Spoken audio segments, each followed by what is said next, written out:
Oh man, the time zones are not a joke. Hello guys, welcome back to another video. This is the Football Connect. I'm your host Sam, and we are back again with another one where we watched Liverpool play against Real Betis, and I have to say, consider me impressed. So we're going to be covering a lot of things that happened in today's game, but one thing that is very important is to cover how the playing style and what we have learned from Arne Slot and what Arne Slot trying to really achieve when it comes to football. And we're going to talk about some youngsters who really showed that there is something special coming with this Liverpool team, and I'm really impressed. That's why I said in the beginning of the video, consider me impressed. So the formation of the game, of course, it was a 4-2-3-1, which is ironic because Arne Slot slaughtered the Redman TV partnered in Chris Perger in terms of how the team set up, and somehow his first game that he shows us, he actually set up exactly the way you are saying he doesn't play. A double pivot 9-6 as well as the double 10 that were up front, were exchanging in terms of Harvey Elliott and Dominic Szoboszlai, which really was really unique the way he did it, but as well as Cavalli on the left, as well as Mo Salah on the right. Something we need to talk about Cavalli's positioning, especially how it was not really used enough in terms of how Liverpool were creating. So we're going to cover that much. Maybe is it because maybe they were considering that Salah being the senior figure could be one who actually does something special? I don't know, but we're going to talk about it. So like I'm saying, we had Conor Bradley playing at the right back, Konza and Seth Van der Beek were the defenders, as well as Tsimikas on the left.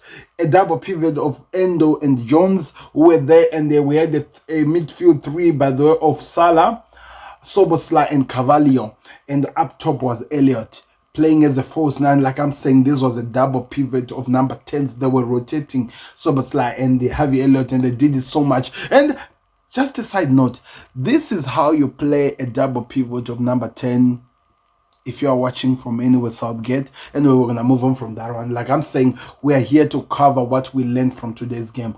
Firstly, I've never been impressed by a youngster than the way I was really impressed today by Trey Nyoni. The way this kid was playing, man, it's just amazing. I'm telling you, I know we talk about hyping up youngsters too early and saying things that would they lose, but I'm telling you, this kid is pure talent. I'm telling you that if you keep an eye on him, you are really gonna be really excited over what this kid can do. So like I'm saying, the first 24 minutes, Liverpool were really, I think we saw more emphasis morely on the build-up stages, in the first stages of the game. Kalaga being the one who was actually starting most of the build up, playing. Somehow you can see that he wants ball playing center back. And that's one thing that we were really impressed by watching Konza last season, that he, as much as of course Klopp's football is like, he is very comfortable with the ball. He can play so well building up from the back. As well as Seth Van der Beek. By the way, we need to talk about him because I actually felt more comfortable with Seth Van der Beek in the first half and Konza than I was with the second one of Nat Phillips. And I don't remember who was actually playing against Nat Phillips, really. Can you let me in the comment section? But one thing I can tell you, Van der Beek, he is really a defender. I'm telling you. You have to really think about this Liverpool before making this mistake. I know the player out there that he wants to leave. He wants to have more game time and stuff like that. I get it. But Virgil van Dijk is aging, and we understand that it's a matter of time before we need a replacement for him. And I'm telling you, Seth Van der Beek, with what I saw today playing that role, he could really be so much perfect. So I am really pleading with you, Liverpool. Think about this young kid before you let him go. Tsimikas doing what he does well, just running, crossing, trying by all means to do so. But one thing that I learned, like I'm saying, one of the most important things that I learned from the Arne Slot type of play, you don't kick the ball long unless you absolutely have to. If you have nothing to give, you're just kicking it and the defender brings it back, then you have to play the ball. And that was really interesting to see because the goalkeeper, I don't remember if I saw Keller kicking the ball long to the other side, I actually feel like it's just that Okta did not cover this. I really wanted to see the analysis of the shots that the goalkeeper did. Keller, I don't remember seeing him kicking a long ball the whole entire game. Every passes was either passing to Connor Bradley, passing to Konza, passing to Seth Van der Beek, passing to Tsimikas, passing to Endo, passing to Curtis Jones, passing to Trey Nyoni as the game proceeded. There was no any chance I saw him kicking long for no reason. I think the only time I saw a player actually kicking a long ball, the first one I saw was from Gerard Konza after he noticed that the defender had left Mo Salah, and it was a nice, amazing pass that if Salah had actually controlled the ball well with his foot, that would have been a goal. So that's one thing that you have to actually see, that he wants ball playing players who can hold the ball and actually be able to shift it so well. And it has really helped so well with the players around. It makes it difficult for the people who are trying to win the ball to actually get the ball. The reason why I'm saying that is because every single time, because of the double pivot which was being played, you would see that Endo was running to create position, and it was forcing Naib Fekir of the Villarreal, no, from Real Betis, as well as maybe somebody called Cavalli or something, to try by almost to try and force it out of Wataru Endo. And when they were doing that, it was easy for the goalkeeper to pass either to Curtis Jones or to Seth Van der Beek. Having to Seth Van der Beek, rather than for him to just hit it, he was either passing to Tsimikas or maybe trying by means to pass it to Soboslai if there's a spot, or passing it to Cavalium if there's a spot. It was amazing to see how organized and how the movement, the touches of the ball were being built up from the back going forward. But the problem I saw, and this is my number 2 thing that I learned, there is something that I think the manager has to work on to build from Curtis Jones. Curtis Jones, most of the times when he receives the ball facing the goalkeeper, facing his goalkeeping position, he was really having a problem to turn. He was really having a problem to move with the ball. He was really struggling to actually start the attack and go forward. But you could see that as the game proceeded, as it went on, that was the problem, because Endo is a destroyer. He's not really comfortable enough to play for such a long time with the ball in his feet.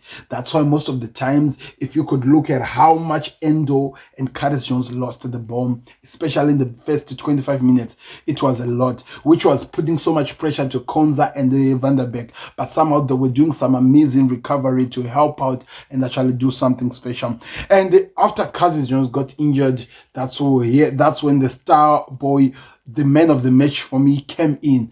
Trey Nyoni came in, and he was able to play alongside with Endo, and it became comfortable, to be honest, because what was the problem we witnessed with Pickford in the Euros, especially playing with Kobe Mino in the game? It was him not trusting Kobe Mino to hold the ball and move with it going to own the attack. This was way different from what Pickford was doing, because Gallagher was so comfortable to pass the ball to Trey Nyoni while he was around the players, and somehow the kid knew if he was under pressure, he was always doing the quick touches to pass to the players around him who are maybe at the back or on the sides. I can actually count how many times this kid passed the ball backwards. Every single time he was looking for ways of turning back, moving forward, going front, turning on the other side, going front. Every single thing was to try to help and make the progression of the ball move forward, and actually having a way of attacking and producing something going forward. Something we did not see so much of under when Curtis Jones was in. Every single time he was trying to run with the ball. When he had to release, he was taking so much time with the ball, and hence the injuries he picked up because so many people were kicking him. But also on the other side, when he has to release it, he was taking either a step longer or lesser, and when he was giving it was going to be too late. And also one thing I could see, the fear of actually doing those high breaking lines, which opens up the spots. It was difficult for him, something that this kid just came in oozing with confidence, and he was doing it for fun. And I really enjoyed that, because this was what made the game different. This is what opened everything. And to even tell you, after he came in, you could see what the manager is really trying to do, how much he's trying to use the build up from the back going forward, which when we went to the second half, we actually started to see what Liverpool can do on the front side. That's when it comes to my third position, which I felt like even it was even highlighted by one of the pundits on LFC TV. He said that so many times Cavalier was making the runs, he was making the openings, but it seems like the players were not passing to him. And I wonder how much the manager will have to work on it to make sure that this Liverpool team start utilizing all both sides, so that when you're attacking on the left, you can also have an opportunity on the right. Also, when you're attacking on the right, create something, because the left will be open. If they'd utilized that the most, maybe is it because Dominic Szoboszlai was playing morely on the right side of Salah, because remember it was a double pivot, which was not actually double, but the one was up front in Harvey Elliott, and they were exchanging. And so many times Harvey Elliott was the one who was up front, so maybe he was not able to link up and play so well with his partner side on the left side in Cavalier. Imagine if he was playing with him, because it seems like Szoboszlai was playing more on the right, while Elliott and Cavalier were trying to cover on the left, and it was not used so many times. If that had been done so well, it could have been a different game. So many of passes which were coming back from within, and I was just like watching the game. If we had a gunman, a striker, a guy who will receive those passes, who knew the runs to make, something you could say that Elliott was failing at some point, and sometimes you could say even Dominic Szoboszlai was not doing it enough of. If we could have those type of players, how many goals would have been scored today? Because there were so many chances we created. There were so many chances Liverpool were really exposing out of this one. They were opening them. They were doing so much, and if they had the creator, the finishers that they needed, it could have been a different goal. This is why people talk about how Núñez could actually thrive under Arne Slot, because of those passes in a way he doesn't have to think so much holding the ball or run with the ball. It's just the tap-ins. We saw it against Newcastle when we beat them, when we were actually playing with 10 men or something, 10 men in the game. How much Núñez loves when he gets the balls where a pass, he just directs it into the pitch. I wonder how much the manager will work on him, because I think it could be very pivotal. And also now it makes sense, which is I think is my number 4 thing that I learned from the game, why he wanted Diogo Jota to come to the US tour, because he needed somebody who could be the receiver of the chances of that are going to be created in the game. And I think it's really important to see how far we go from this. When Endo came off and Tyler Morton came in, we saw why so many people talk about Tyler Morton as one of the best players of the game, because it became more or less of Liverpool failing to build up from the back to go forward, but than what now Liverpool were doing with the ball up front. That's why I kept on saying in the second half it felt like we had the ball the most, but we did not use it the most. It's because of the introduction of Tyler Morton. He was making sure that alongside with Trey Nyoni, to make sure that the ball was being moved so well and making it work up front. And I think that was amazing, playing with a team of grown men and a double pivot of youngsters, who I think the other one is only around 20 and the other one is even 17. It's amazing. They did so well in that double pivot. But even the manager made it sense. He said that they are not going to play like this most of the times, because they needed the gunman, a finisher. They needed somebody who finished the chances that are created. And I just wonder who exactly is going to thrive most under Arne Slot, because it looks like he has a way of creating chances, of making it easy for the ball to move from the left to the right to the center, building from the back. No need to kick the long balls to waste time, but creating and going forward. Something that I know McAllister would thrive so well under that. And somebody mentioned this, Dominic Szoboszlai playing at that lone 10, knowing that he can cover and play and receive passes from Salah, as well as the cover and go receive side passes from either Gakpo or whoever will be playing on the left.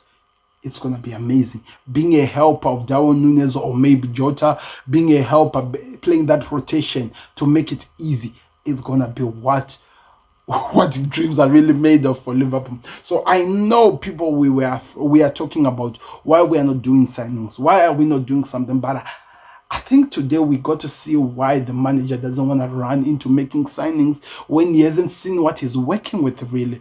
Because the performance we had today, and I can tell you in that game we were playing, Virgil van Dijk is still missing. Joao Gomez is still out. Trent is still trying to play with his Real Madrid buddies. Trent Alexander-Arnold, who else? Cody Gakpo is still out. Luis Diaz is out. Darwin Núñez is out. McAllister is still out. Alisson is still out. I've literally mentioned 8 players right now who are starters for Liverpool when they're there. And you wonder, even Gravenberch, I actually had forgotten Gravenberch. 9 players who are still out, and yet we are able to see an amazing performance, which at the game was, we had Morley of youngsters who came in and performed. Konza taking that leading role, being the Virgil van Dijk, alongside one player who's really showing that he has now gotten the confidence in St. Vandenberg. This could be really the beginning of something so special. People were complaining, saying so much about youngsters, saying so much about Arne Slot, like they're just wiping out what Klopp did. I don't think that's what they're trying to do. They're just talking about how the game has changed and how the things are moving on a bit different than they were doing under the German coach, who, by the way, we were really happy and we love as a manager. But you have to respect the progression of what we are seeing here. You have to respect what we are going to be seeing here.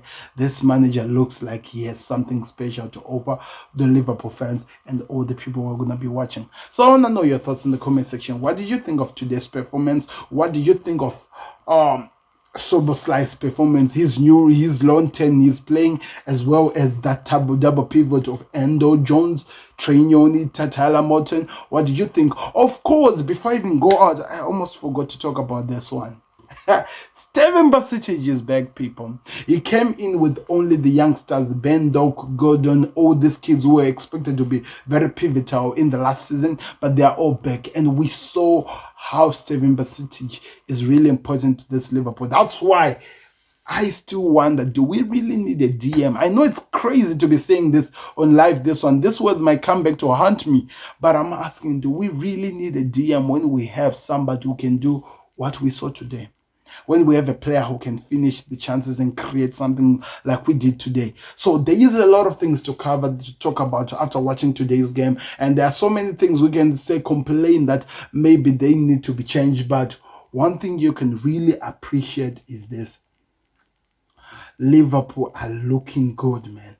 They are looking like they have something special to offer this season. And I'm just telling you, you need to give him time. Give Arne Slot time to show what he can do. I'm just going to read something that I saw on X today when somebody was analyzing today's game and what we saw today. So he said positivity from Arne Slot's game. There was a high tempo pressing, looked increasingly dynamic, and emphasis on the youth and the pivotal in terms of what he's trying to create. That's where the positive.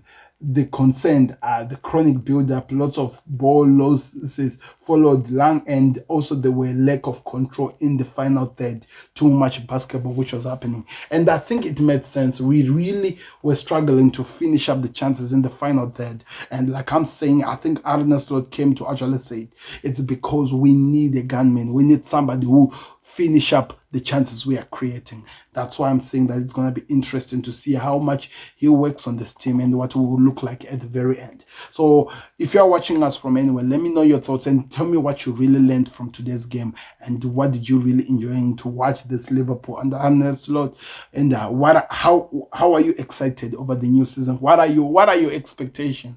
I'm gonna be talking about it. Remember, I did the Arsenal video where I was talking about what we expected from Arsenal. It's actually beaming right now. Go check it out. I covered some of the most important things which I think will be really important to see how far they go. I'll be talking of Man City as well as Liverpool, as well as United, as well as Tottenham, as well as other games, other teams. So just tune in, people, and stay connected. That's what I'm saying. Click the like button, subscribe to the Connect. I'll see you on another one. We're out. Peace. Subscribe to the Connect.